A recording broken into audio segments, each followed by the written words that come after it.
15 अगस्त 1947 को देश आजाद हुआ।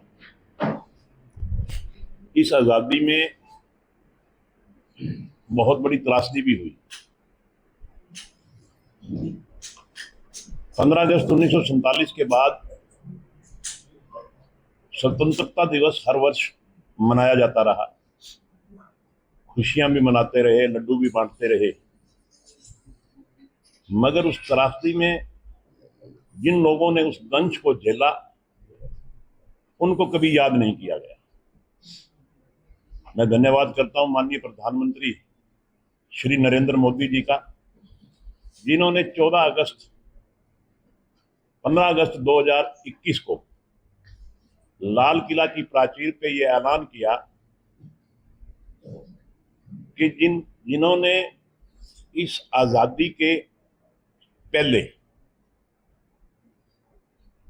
जो त्रासदी हुई उस त्रासदी के दंश को झेला, उन्होंने उनको नमन करते हुए ये ऐलान किया कि 15 अगस्त को हम आजादी दिवस मनाएंगे, आजादी की खुशियां मनाएंगे। उससे एक दिन पहले 14 अगस्त को ये जो विभाजन हुआ भारत और पाकिस्तान का, उस विभाजन की विभीषिका में जिन लोगों ने इतनी बड़ी बड़ी कुर्बानियां दी उनको याद करेंगे। और 2022 से लगातार 2022 में, 2023 में, 2024 में 15 अगस्त से पहले 14 अगस्त को पूरे देश में विभाजन विभीषिका स्मृति दिवस मनाया गया। उसी कड़ी में हमने हरियाणा में 2021 में कुरुक्षेत्र में, 2022 में कुरुक्षेत्र में, 23 में फतेहाबाद में और 24 में फिर कुरुक्षेत्र में विभाजन विभीषिका दिवस मनाया। अब 2025 में फरीदाबाद में एक राज्य स्तरीय तौर पे विभाजन विभीषिका स्मृति दिवस मनाया जा रहा है। तो उसके लिए मेरी ड्यूटी हिसार और फतेहाबाद में लगी है। मुझे फतेहाबाद और हिसार के लिए भेजा गया है कि मैं जाकर के लोगों के बीच में ये बात रखूं और हम ज़्यादा से ज़्यादा तादाद में फरीदाबाद में इकट्ठे होकर के विभाजन विभीषिका स्मृति दिवस मनाएं। यही बात आपके बीच में लेकर के आया था कि 14 अगस्त को फरीदाबाद में एक बहुत बड़े स्तर पे, राज्य स्तर पे विभाजन विभीषिका दिवस मनाया जा रहा है।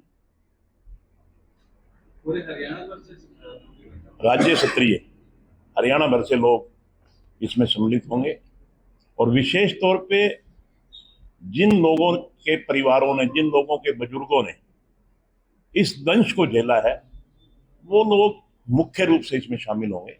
क्या कि और हम इनवाइट करेंगे लगभग जो 80 साल के हमारे बुजुर्ग हो गए, जिन्होंने इस दंश को झेला और उनको थोड़ा बहुत याद है, उनको जरूर इनवाइट करेंगे और उनको सम्मानित करने का भी काम करेंगे।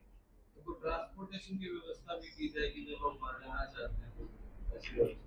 ऐसा है, ट्रांसपोर्टेशन के लिए भी हम यहाँ सामाजिक स्तर पे लोगों के जिम्मे लगाएंगे कि यहाँ से बसें लेकर के जाएं, ज़्यादा से ज़्यादा संख्या में फरीदाबाद पहुँचें, क्योंकि आज समाज भगवान की कृपा से इतनी तरक्की कर गया कि वो इसका अरेंज कर सकता है। तो निश्चित तौर पे आज काफ़ी लोगों में इस बात का उत्साह भी है और वो धन्यवादी भी हैं माननीय प्रधानमंत्री जी के, कम से कम हमारे को किसी ने याद, तो हमारे बुजुर्गों को किसी ने याद तो किया। तो मैं समझता हूँ कि सामाजिक तौर पे लोग इकट्ठे होकर के, क्योंकि इसके बाद एक हम संगोष्ठी भी रखेंगे और संगोष्ठी में हम सबको इनवाइट करके उनसे विचार विमर्श करेंगे कि किस तरह से यहाँ से लोग जा सकते हैं। तो ज़्यादा से ज़्यादा लोग हिसार से जाएं, इसी तरह ज़्यादा से ज़्यादा लोग हर जिले से जाएं, ऐसा हमारा प्रयास है।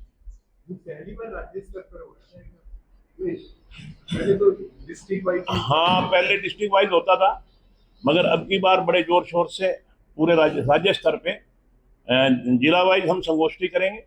वो भी मेरी ड्यूटी लगी है, संगोष्ठी भी करेंगे। और उसके बाद संगोष्ठी का मतलब तो ये है कि लोगों को जागरूक करना, लोगों के बीच में जाना, लोगों को तैयार करना। तो उसके लिए तो हम लोगों के बीच में जाएंगे ही, मगर राज्य स्तरीय कार्यक्रम जो है वो पूरे स्टेट का कार्यक्रम है, वो फरीदाबाद में है और वो 14 अगस्त का है। इससे पहले हम एक हर वर्ष करते हैं तिरंगा यात्रा भी करेंगे शहर में। वो तिरंगा यात्रा के माध्यम से भी हम लोगों को जागरूक करेंगे, संगोष्ठी के माध्यम से भी हम लोगों को बताएंगे।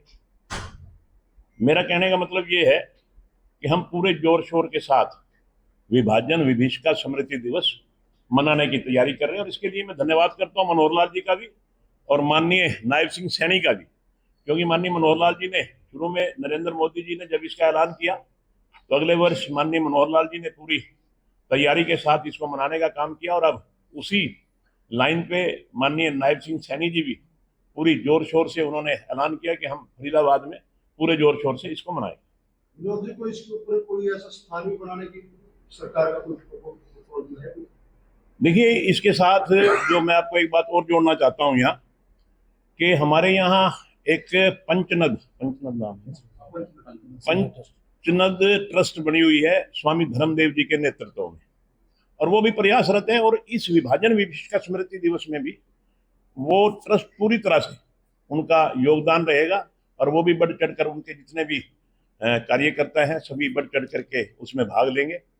और सरकार और पंचनद जो ट्रस्ट है ये मिल करके एक बहुत अच्छा स्थान भी उन शहीदों की याद में बनाने जा रहे हैं, और उसका भी जल्दी ही उसको अमली जामा पहनाया जाएगा। फरीदाबाद में कार्यक्रम स्थल क्या रहेगा? वहाँ फरीदाबाद में बड़खल का इलाका है, वहाँ दशहरा ग्राउंड है। दशहरा ग्राउंड में 11 बजे वहाँ लार्ज स्केल पे ये कार्यक्रम रहेगा। इस बार भी तिरंगा यात्रा के अंदर रूपों को मना लिया जाएगा। पिछली बार सावित्री जिंदल जी और कमल गुप्ता जी अलग अलग समय पर तिरंगा यात्रा। देखिए, सावित्री जिंदल भी हमारे लिए सम्माननीय है और डॉक्टर कमल गुप्ता भी सम्माननीय है।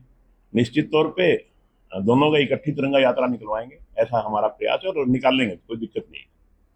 सर, विभाजन के कार्यक्रम में शहीदों के परिवार को बुलाने की बात हो रही है, वहीं पे 26 जनवरी के दिन जैसे कार्यक्रम ऑर्गेनाइज होते हैं, साथ में शहीद परिवार के सब परिवार को भी बुलाया जाता है, लेकिन वहाँ पे ना शोर भेंट करके फॉर्मेलिटी की जाती है, लेकिन उन परिवार को संभालने का काम भी कर रही है सरकार।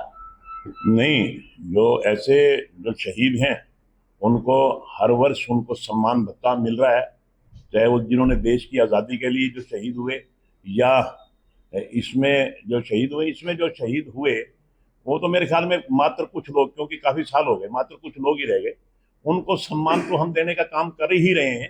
मगर जहाँ तक स्वतंत्रता सेनानी, आपने 26 जनवरी और 15 अगस्त की बात की, उसमें बाकायदा आप जो भी स्वतंत्रता सेनानी हैं उनके घर में सम्मान भत्ता सरकार की तरफ से आ रहा है, और ये आप पता कर सकते हैं।